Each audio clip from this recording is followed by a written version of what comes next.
1절에 보면 사도 바울이 빌립보에 사는 모든 성도와 또한 감독들과 집사들에게 편지하노니 이렇게 되어 있습니다. 사도 바울은 말 그대로 사도지요. 사도라고 하는 직분입니다. 요즘은 직분들이 많이 있지만 빌립보서에서는 집사 또 감독 이렇게 두 개의 직분만 나옵니다.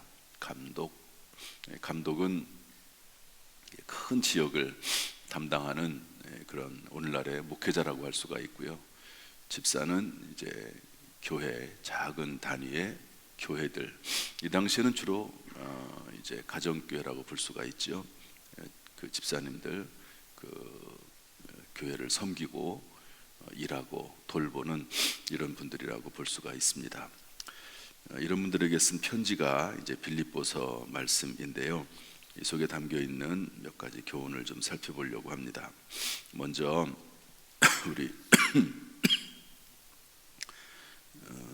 2장 5절 우리 읽었던 말씀 속에 예수님이 어떤 분이신지가 나와 있는데요. 우리 2장 5절만 한번 다시 읽어보겠습니다. 2장 5절 시작. 너희 안에 이 마음을 품으라. 곧 그리스도 예수의 마음이니. 예수님에 대해서 소개하면서 예수님의 마음을 품으라 그랬습니다. 한번 따라서 할까요? 예수님의 마음을 품으라. 예수님이 어떤 분이신가? 2장 6절에 보니까 근본 하나님의 본체시나 이렇게 되어 있습니다. 예수님은 창세기부터 나옵니다. 그래서 말씀으로 천지를 창조하셨는데 그 말씀이 곧 하나님이시라고 되어 있습니다. 성경 창세기부터 하나님이 스스로를 표현하기를 우리들 이렇게 되어 있거든요. 그래서 아담과 하와가 범죄할 때 저들이 선악과도 따먹고 우리와 같이 이런 말이 나옵니다. 그래서 이 하나님은 우리로 존재하시는 분이거든요. 한 분이시면서 성부, 성자, 성령 삼위일체 하나님. 참 인간의 계산으로는 맞지 않는 그런 것이지만 성경에 그렇게 돼 있어요. 예수님도 하나님과 나와 하나라고 말씀하고 있고 축도할 때도 성부, 성자, 성령 삼위 하나님의 이름으로 축도하도록 돼 있고, 그리고 하나님은 말 그대로 하나님이십니다.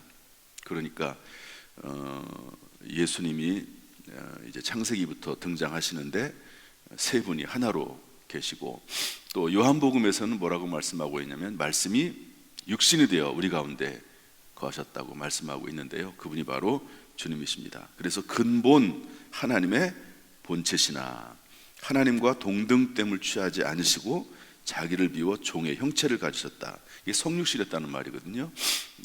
하나님께서 인간의 몸을 입고 이 땅에 오셨다 하는 것이죠. 그리고 2장 8절에 보면 더욱더 낮추시사 죽기까지 복종하셨는데 십자가를 지셨다고 예수님에 대해서 소개를 해주고 있습니다. 여러분, 예수님이 사람이 되신 사건은 어떤 사건인가 한번 비교를 한번 해볼까요? 만약에 예수님이 사람이 되신 이 사건과 사람이 벌레가 되는 사건, 이 두 가지를 비교를 해봅시다. 여러분, 예수님이 사람이 되는 것은 창조주가 피조물이 되는 사건입니다. 이것은 뭐 있을 수가 없는 일이고 정말 상상할 수 없는 그런 큰 은혜지요.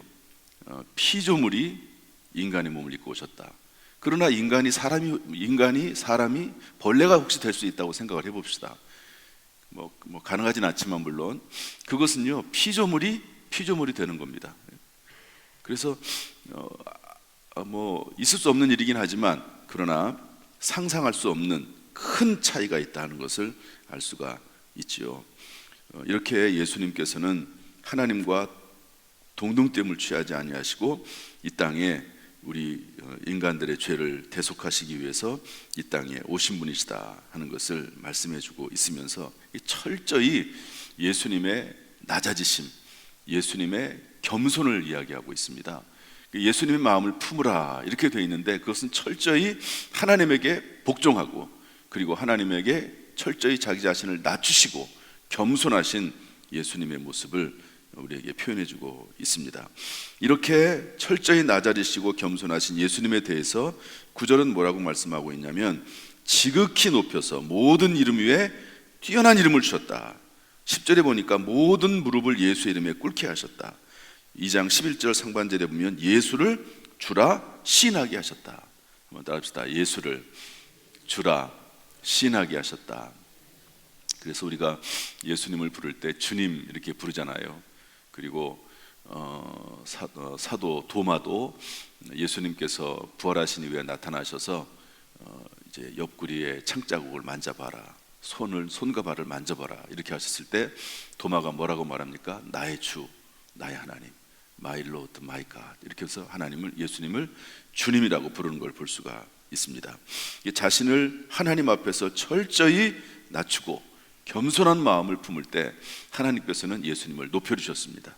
여러분 마찬가지로 우리도 하나님 앞에 우리를 철저히 낮추고 겸손하게 행할 때 하나님께서는 우리를 높여주시는 줄로 믿습니다. 이런 예수의 마음이 우리 가운데 있기를 주님의 이름으로 축복합니다. 2장 13절 말씀 보겠습니다. 워낙 중요한 말씀이기 때문에 이 말씀을 좀 볼까요? 전반적으로 여러분들이 꼭 읽어보셔야 됩니다. 1장 2장 13절 다 같이 읽어보겠습니다. 시작. 너희 안에서 행하시는 이는 하나님이시니 자기의 기쁘신 뜻을 위하여 너희에게 소원을 두고 행하시는 게 하시나니. 하나님이 어디에서 행하신다고요? 우리 안에서. 그렇게 되어 있죠. 너희 안에서 행하시는 은 하나님이시니 너희에게 무엇을 두고 행하게 하신다고요? 소원을 두고. 자, 저를 보세요. 하나님은 어디에서 행하신다고요? 우리 안에서. 그런데 우리 안에서 행하실 때 무엇을 두고 행하게 하신다고요? 소원을 두고. 하나님이 일하시는 방법입니다. 하나님이 직접 일하시는 경우도 물론 있지만 거의 99%는요 하나님께서는 사람을 통해서 일하십니다. 어떻게 일하신다고요? 사람을 통해서. 그런데 그 사람을 통해서 일하실 때 하나님께서는 먼저 그 사람 속에 뭘 주신다고요? 소원을 주신다고 그래요. 소원을 주신다고. 그 마음에 하나님의 음성을 듣게 하시고 소원을 주시고 꿈을 주시고 비전을 주시고 행하게 하신다 하는 거죠. 그래서 우리는 늘 우리 마음속에 하나님의 음성을 들어야 됩니다. 그리고 성경 말씀을 통해서, 물론 성경 말씀이 하나님의 음성이긴 하지만 이 성경 말씀을 통해서 분별해야 되는 것이죠. 여러분 하나님께서 창세기 12장에 보면 아브라함을 부르십니다. 그러면서 본토 친척 아비집을 떠나라. 아비집은 우상 숭배하는 집이거든요. 그 집을 떠나라. 그러면서 비전을 주세요. 그러면 내가 너로 하여금 큰 민족을 이루게 하겠고 너를 창대하게 하겠고 너는 복이 될 것이다. 너를 축복하는 자를 내가 복 주고 너를 저주하는 자가 오히려 저주를 받을 것이다. 이러면서 하나님께서요 아브라함에게 먼저 그 마음속에 소원을 주시고 비전을 주시고 꿈을 주십니다. 명령을 하시지요. 떠나라고. 죄악된 이 땅을 떠나라고 말씀을 하세요. 그러면서 그 명령만 주시는 것이 아니라 꿈을 주시고 비전을 주시고 소원을 주시고 무엇을 바라볼지를 주십니다. 이것이 하나님께서 일하시는 방식이죠. 그래서 아브라함은 늘 그 꿈과 소원을 품고 살아가는 것을 볼 수가 있습니다. 하나님께서는 요셉을 위한 큰 계획을 가지고 계시죠. 나중에 애굽에 들어가서 총리가 되게 하시고 그리고 이스라엘 백성들을 다 끌어다가 거기에서 민족을 이루게 하시는 놀라운 계획을 가지고 계십니다. 그러기 위해서 먼저 뭐 하시죠? 어렸을 때 요셉에게 꿈을 주시지 않습니까? 그래서 11볕단이 절하는 꿈을 꾸게 하시고 해와 달과 별, 아버지와 어머니와 형제들 11명이 절하는 꿈을 꾸게 하십니다. 이것이 마음속에 소원을 품게 하는 거거든요. 꿈을 주시고 비전을 주시는 겁니다. 이것이 하나님이 일하시는 방식임을 알 수가 있습니다. 하나님께서 모세를 부르시죠. 호렙산에서 불꽃 가운데 부르십니다. 그러면서 모세에게도 똑같이 이스라엘 백성들을 구원해낼 것이며 지팡이를 주시고 그러면서 이것을 통해서 기적을 행할 것이고 하는 소원을 주시고 꿈을 주시고 또 지혜와 능력까지 주시는 것을 볼 수가 있습니다. 오늘 우리가 새벽 예배 드릴 때 말씀을 통해서 또 이제 다음 주부터 시작될 우리 특별 기도회를 통해서 하나님께서 2025년도에 소원을 우리 마음속에 주시기를 주님의 이름으로 축복합니다. 어떻게 살아야 할지, 하나님의 뜻이 무엇인지 발견되는 놀라운 역사가 있기를 주님의 이름으로 축복합니다. 오늘 본문에서 우리에게 주시는 교훈 또 명령들이 있습니다. 우리 1장 27절 말씀을 한번 다 같이 읽어볼까요? 1장 27절 다 같이 읽어보겠습니다. 시작. 오직 너희는 그리스도의 복음에 합당하게 생활하라. 이는 내가 너희에게 가보나 떠나 있으나 너희가 한 마음으로 서서 한 뜻으로 복음의 신앙을 위하여 협력하는 것과, 한번 따라합시다. 복음에 합당하게 생활하라. 오늘 저와 여러분에게 사도 바울 선생님은 또 빌립보서에서 또 이거 성령께서 오늘날 우리에게 주시는, 교회에 주시는 말씀입니다. 복음에 합당하게 생활하라 이렇게 말씀하면서 얼마나 많은 내용들이 있겠습니까? 그런데 뭐라고 쓰고 있냐면 한 마음으로 한 뜻으로 복음을 위하여, 신앙을 위하여 협력하라 이렇게 되어 있습니다. 한번 따라합시다. 한 마음으로 한 뜻으로 협력하라. 우리 교회 기도 제목 두 번째는 뭐냐? 하나가 되게 하옵소서. 또 하나 된 것을 힘써 지키게 하옵소서 이렇게 되어 있습니다. 정말 중요한 말씀이죠. 그래서 예수님께서 요한복음 17장에서 제자들을 불러 모아놓고 제자들을 향해서 마지막 유언기도 하십니다. 하나가 되게 하옵소서. 우리가 하나가 된 것처럼, 여기서 우리는 하나님을 말씀하거든요. 하나님이 성부, 성자, 성령 삼위가 하나로 있는 것처럼 제자들도 하나가 되게 하옵소서. 그렇게 기도하는 것을 볼 수가 있습니다. 가정이 하나가 되고, 또 우리의 공동체들이 하나가 되고, 교회가 하나가 되고, 셀이 하나가 되고, 또 모든 남녀전도의 또 다음 세대 하나가 될 수 있도록 늘 우리가 한 마음으로 한 뜻으로 협력해야 될 줄로 믿습니다. 그래야지만이 교회가 하나님의 뜻을 이루고 하나님의 선교 사역을 완성해 나갈 수가 있습니다. 복음에 합당하게 생활하는 것 중에서 특별히 한 마음 한 뜻으로 협력하는 우리 모두가 될 수 있기를 주님의 이름으로 축복합니다. 우리 마지막 하나만 더 보겠습니다. 2장 27절 말씀인데요, 다 같이 읽어보겠습니다. 2장 27절 시작. 그가 병들어 죽게 되었으나 하나님이 그를 긍휼히 여기셨고 그뿐 아니라 또 나를 긍휼히 여기사 내 근심 위에 근심을 면하게 하셨느니라. 병들어 죽게 됐다라고 했는데 이게 누구냐면 에바브로-디도입니다. 에바브로-디도는 사도 바울의 동력자입니다. 디모데와 같이 목회자이기도 합니다. 그런데 에바브로-디도가 병들어서 죽게 되었습니다. 병들어 죽게 됐다. 그런데 하나님이 그를 긍휼히 여기셔서 살려주셨습니다. 그런데 이 말이 나와요. 그뿐 아니라 또 나를 긍휼히 여겨주셔서. 그러니까 에바브라-디도가 살아난 게 본인에게도 하나님의 긍휼이 임한 거지만 누구에게도 긍휼이 임한 거죠? 사도 바울에게도. 왜 그렇죠? 사도 바울의 동력자이기 때문에 그렇습니다. 사도 바울에게 꼭 필요한 인물이기 때문에 그렇습니다. 그래서 사도 바울은 이 디도가 죽기를 원치 않았어요. 병들어서 죽을 수 있죠, 사람이. 그런데 이 디도가 죽으면 안 된다고 생각을 했습니다. 그래서 하나님 앞에 간절히 기도했겠죠. 하나님, 디도가 저에게 필요합니다. 목회 동력자입니다. 하나님의 선교 사역을 위해서 꼭 필요한 사람입니다. 병들어 죽을 정도가 됐는데 하나님 살려주세요. 이렇게 기도했던 것 같습니다. 그래서 하나님께서 이 디도를 살려주십니다. 여러분, 우리가 이렇게 교회를 위해서, 주의 종을 위해서, 또 선교 사역을 위해서 죽을 자도 살게 되는 놀라운 역사들이 우리 가운데 나타날 수 있기를 주님의 이름으로 축복합니다.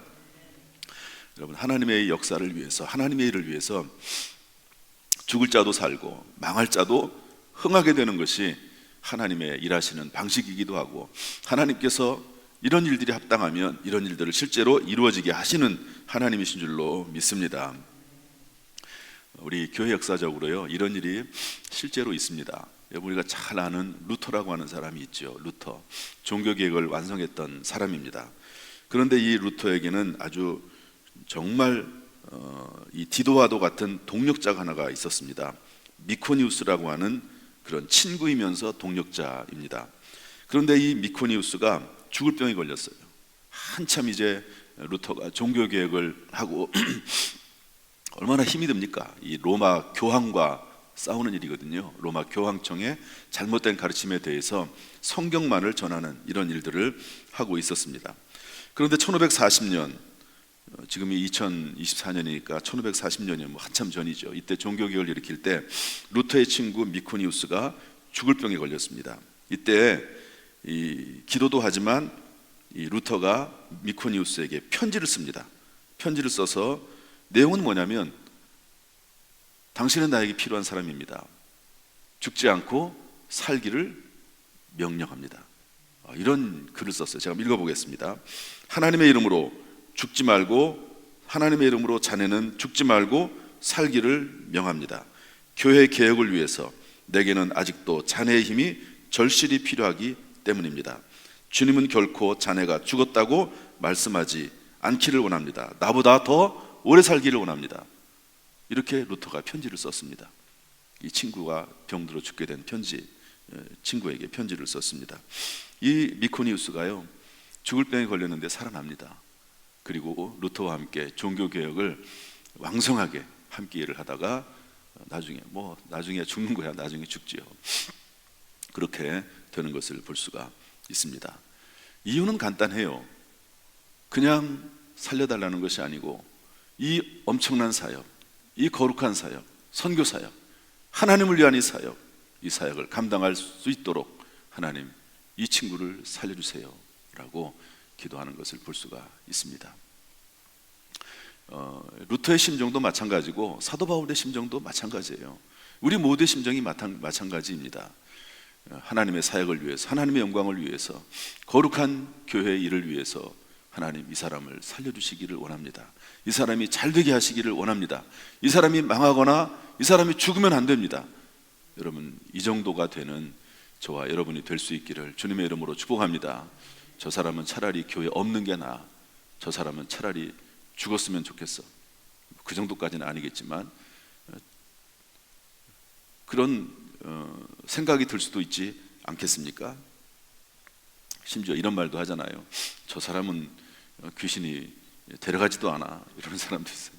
그럴 수도 있지 않습니까? 그런데 여기 디도는요, 죽을 병에 걸렸는데 사도 바울이 살려달라고 얘기합니다. 그리고 미코니우스는 루터가 심지어 살기를 명한다고 그렇게까지 얘기하면서 간절히 기도하는 것을 볼 수가 있습니다. 교회를 위해서, 또 선교 사역을 위해서, 또 주의종과 동력하기 위해서 이런 간절한 기도가 나올 수 있을 정도의 성도요. 또 저도 마찬가지죠. 여러분들이 저를 위해서 기도할 때 그런 마음이 들 정도가 되고, 그런 헌신과 그런 하나님에 대한 충성함이 있기를 주님의 이름으로 축복합니다. 그런 기도가 나올 때가 있어요. 정말입니다. 하나님, 저분이 힘듭니다. 저분이 어렵습니다. 하나님, 해결해 주세요. 살려주세요. 도와주세요. 이런 그 기도가요, 의지적으로 되겠습니까? 마음에서부터 우러나오는 거예요. 마음에서부터 간절하게 우러나오는 겁니다. 그래서 이런 마음들이 있을 수 있도록 서로에게 선을 행하고, 또 하나님 앞에 충성되게 살아갈 수 있는 저와 여러분 될 수 있기를 주님의 이름으로 축복합니다. 기도하겠습니다. 은혜와